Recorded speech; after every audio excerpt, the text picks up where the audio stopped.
Hi there, I'm the Reverend Danny Crosby, a Unitarian minister serving congregations in Altrincham and in Urmston in the north west of England. And I offer this devotion as a balm for the heart, for the mind, for the spirit, and for the soul. And it's titled Feeling the Presence or the Presence of Christmas. So we're all well and truly into the Advent season. We are making our way to that moment of magic that is Christmas Day. It is so close, and yet perhaps it feels so far, far away. Our bodies, our minds, our hearts, our souls are making the journey, just as the Holy Family did in the Christmas mythos. These are the days of waiting, of preparation. The music is playing. We can hear all the familiar songs in every shop, and no doubt we have begun the process of selecting presents for our loved ones. This is the season for giving and forgetting. But not just one of wanton consumerism. It's not just about giving and getting things. It's a time set aside to forgive and to forget, to heal old wounds. Surely this is the spirit of the season. But sometimes we can lose the spirit of the season. And a classic example of missing out on the spirit and just getting lost in pure materialism of the season is Black Friday that's just passed, isn't it, if you think about it? A phenomenon that came to our culture in recent years. Another example of us partially importing or acquiring culture from our American friends, but we only get the material aspects. We have Black Friday, or more accurately, Black Fortnight probably, but without the spiritual element that accompanies Thanksgiving, a festival of coming together in love and offering of thanks for the gifts that life has offered to us, things that we've not necessarily acquired. We live in a reductionist age, it seems. We have squeezed the spirit out of everything. And in so doing, we run the risk of reducing our lives to nothingness, to meaninglessness. And that's a dangerous game. In reducing everything to a purely material level, we reduce everything to nothing in the end. Until life itself becomes nothing but a meaningless, soulless activity. It becomes nothing. So we need to find the spirit, the soul of everything. I believe we need to sanctify life again. We need to rediscover the spirit of this season, to once again find the religion, if you like, in this ribbons and the wrapping paper. We need to be wrapped, we need to be enveloped actually by the spirit. Our bodies and our souls, our bodies require it too. We need to feel the spirit of the season. We need to embody the love, to be enveloped by this love and to envelop others with our love, to wrap them up. And actually, strangely enough, we can begin to discover the spirit of the season in those very gifts as we select them for our loved ones and wrap them up with care and attention. These are acts of connection, of thanksgiving in and of themselves. This is the spirit coming alive. There really is religion in the ribbons and the wrapping paper, in the time we take to select and prepare our gifts. Through such simple acts, we begin to sanctify life. As we wrap the gifts, we envelop them with love. This love is incarnated. Think about it. We envelop love when we put those cards in our envelopes and give them to our loved ones. Post them through the post if we can afford to. We incarnate that love. We bring it to life as we envelop it with the spirit of the season. But perhaps, really, the greatest present we can give is our presence. The greatest gift we can give is simply our time and our love. We can sanctify this season by giving one another perhaps the greatest present of them all. I'm getting muddled up now myself. Our loving, our true presence. We just need to spend time listening and paying attention to one another. For of course, the most precious commodity we have is our time. We embody this love at the heart of this season by offering the gift, the present of our loving presence. Now, please forgive me, but this brings to my mind an old joke I heard, probably around Christmas time, 1997, and it's an old joke, by the way, by a guy called Rev Hammer on a Red Sky Coven gig. He's one of the people that make up Red Sky Coven, Rev Hammer. Interesting guy, by the way. But anyway, he told this joke. Well, it probably isn't that funny, but anyway, I'm going to tell it anyway, so you're going to have to forgive me. And I'm not very good at telling jokes, I'll tell you. But anyway, picture the scene. Luke Skywalker, Darth Vader, about to do battle in the Star Wars original trilogy. About to go. It's a scene cut from the movie, but it's an important scene. Just a few words spoken as they're in battle together, or about to begin. Anyway, also forgive my Darth Vader voice. It's a bit more Brian Blessed really than Darth Vader, but it's the best I can do. It's also my King voice. If you ever hear me do stories, I'm not an actor, as you know. Anyway, Vader says to Luke, "Luke, I know what you've got for Christmas." To which Skywalker replied, "How could you possibly know?" To which Vader answered, "I have felt your presence." I'll get me coat, shall I? I have felt your presence. It's an old Force joke, isn't it? Oh, I felt your presence, if you think about it. You've got to listen carefully, I think. Not always easy with my funny voice, I know. Anyway, I digress. Let's go back to what I'm supposed to be talking about. There are other ways that we can embody love, of course. That we can share our gifts, our presents, with our presence. Modern social media does have its good points. I know it gets a bad press, and that's because it's misused like anything in life, really.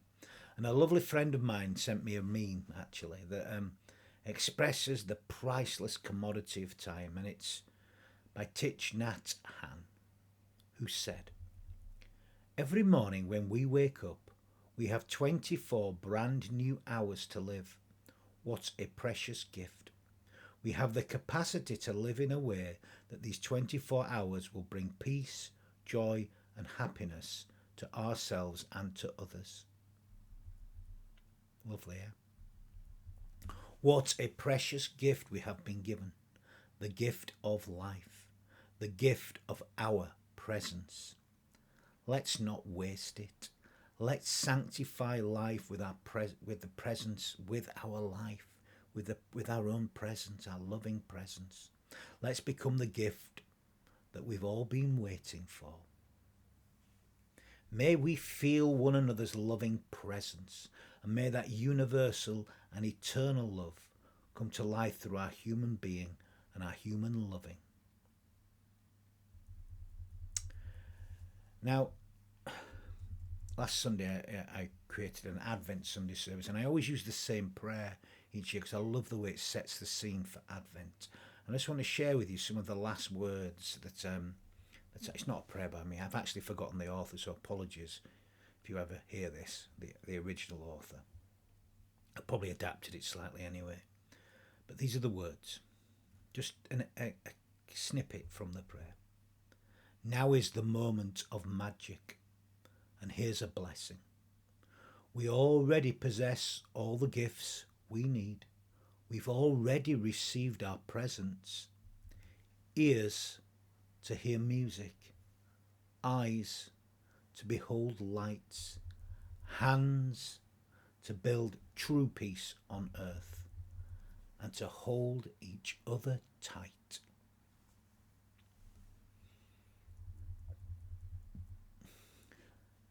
You see, we've already received the greatest gifts we could ever have been given, and that's the gift of life itself.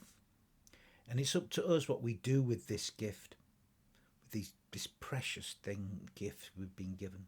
Let's not waste them. Let's make the most of them. Let's make the most of our lives. And in so doing, we will encourage others to do the same. And we will sanctify life with our loving presence. What a present we can become to life itself. What a gift. Remember that life itself is indeed the greatest gift of them all. Life, the fact that we breathe, is the ultimate grace. We did absolutely nothing to deserve our own existence. It was freely given to us without any thought or any effort on our parts. Okay, our parents were involved in it, of course they were. But it's given to us. It's what we do with it that matters. The greatest freedom, Frankl said. Now, I'm not going to sing it, don't worry. But Mariah Carey sang, "All I Want for Christmas is You." So let us wrap ourselves in love and give our loving presence. Make Mariah happy. In the last devotion I recorded, I shared the experience of this incredible loving hug offered by Floella Benjamin. Something so deeply loving and beautiful, something I will never forget because of the purity of the love at the heart of it. It's a love we all possess, I believe. Just some are more able to give it, I think, and others able to receive. But I was thinking about that again this week, and it reminded me of a poem, a beautiful poem that I've probably shared before, which is called The Hug by Tess Gallagher. Or Gallagher, I'm not quite sure actually how you pronounce it. This is The Hug by Tess Gallagher. A woman is reading a poem on the street, and another woman stops to listen. We stop too, with our arms around each other. The poem is being read and listened to out here in the open. Behind us, no one is entering or leaving the houses. Suddenly, a hug comes over me, and I am giving it to you, like a variable star shooting light off to make itself comfortable, then subsiding. I finish, but keep on holding you. A man walks up to us, and we know he has not come out of nowhere, but if he could, he would have. He looks homeless because of how he needs. Can I have one of those? He asks you, and I feel you nod. I am surprised you don't tell him how it is that I am yours, only yours, etc. Exclusive as a nose to its face. Love, that's what we're talking about. Love that nabs you with "for me only" and holds on. So I walk over to him and put my arms around him and try to hug him like I mean it. He's got an overcoat on so thick I can't feel him past it. I'm starting the hug and thinking, how big a hug is this supposed to be? How long shall I hold this hug? Already we could be eternal.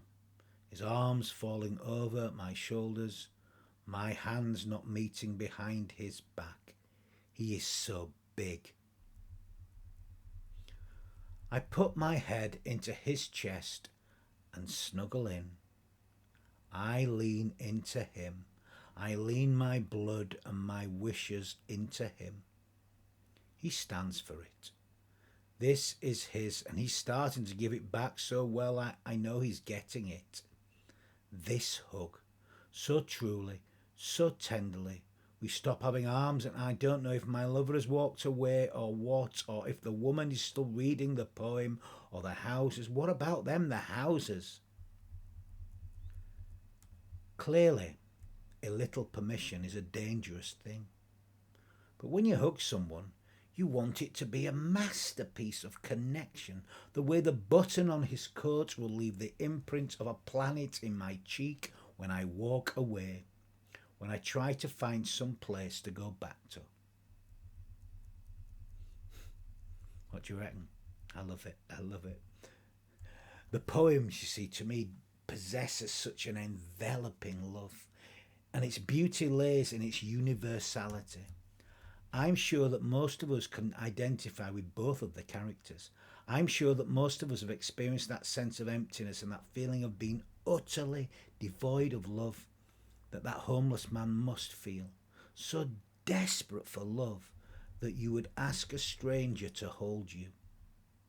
I'm sure all of us have felt too afraid to give our love away, as it's only for our beloved, not some stranger. And then comes the moment of magic, and you give in, and you become transformed by giving your love away and enveloping another with your love. Even if your arms can't reach around them, they're so large. Now this to me, my theology if you like, this to me is the heart of that incarnation of love in the Christmas mythos. This is what comes alive in the manger.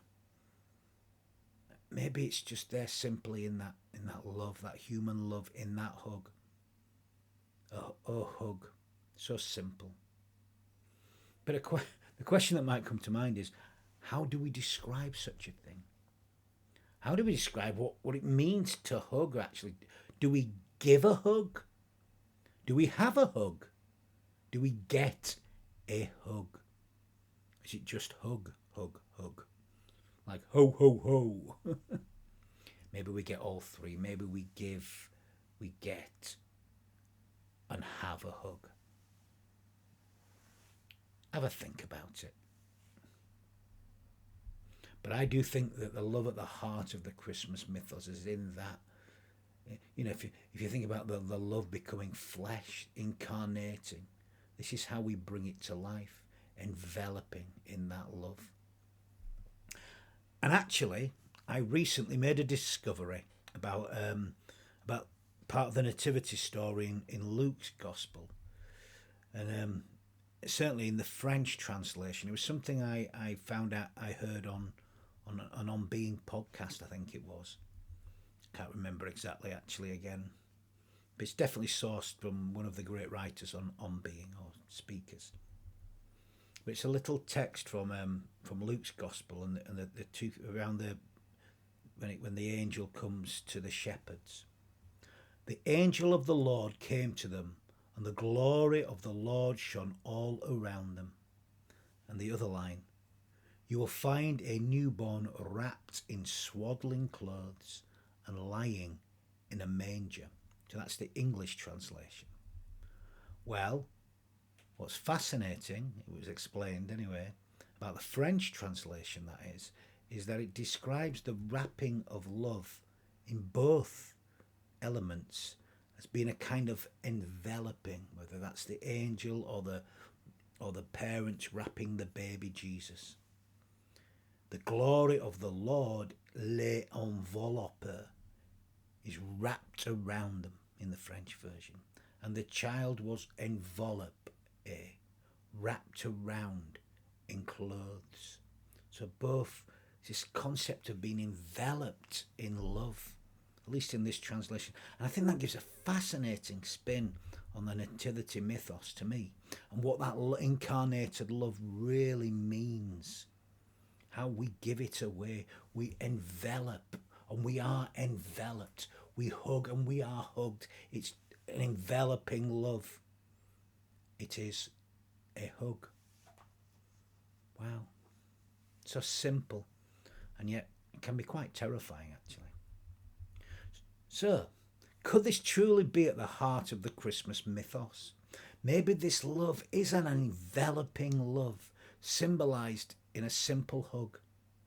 In this ordinary birth of an extraordinary man, this love is incarnated. It envelops us.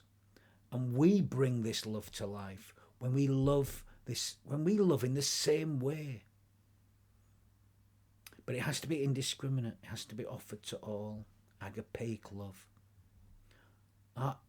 And we bring it to life with our loving presence.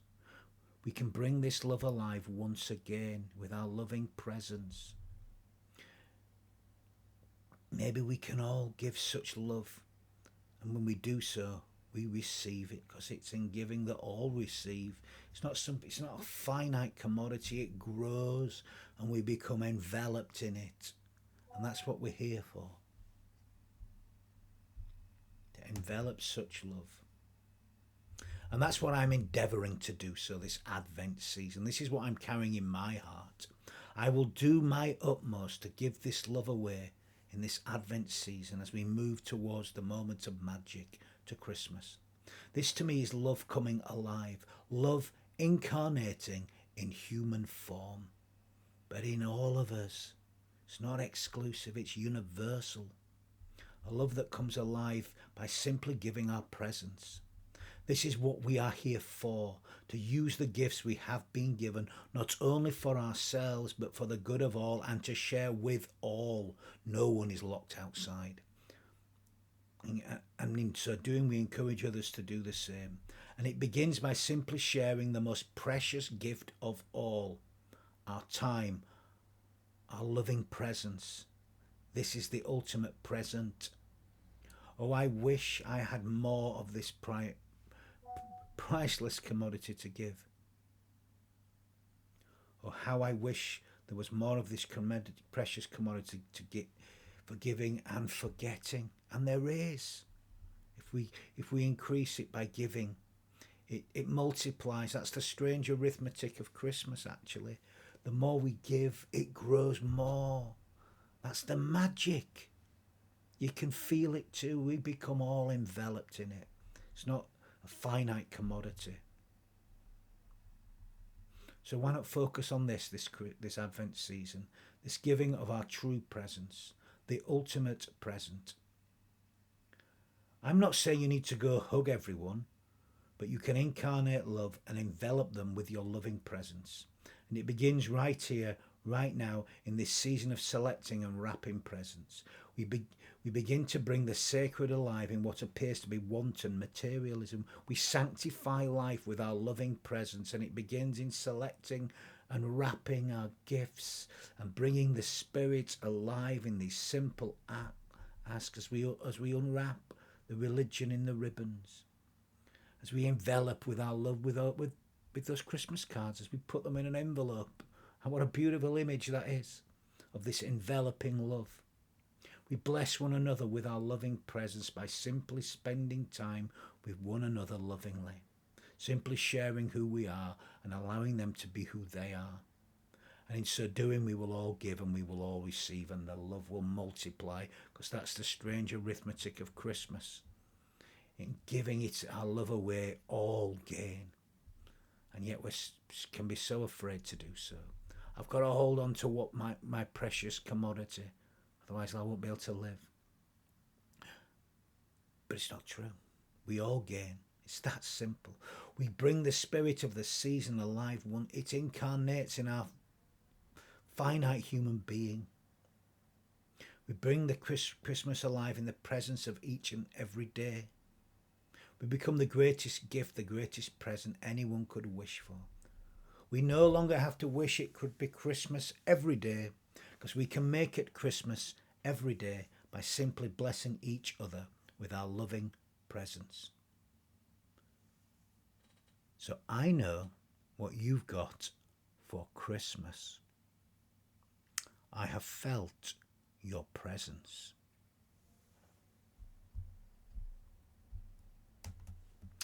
And I'm going to end today with some final words of blessing.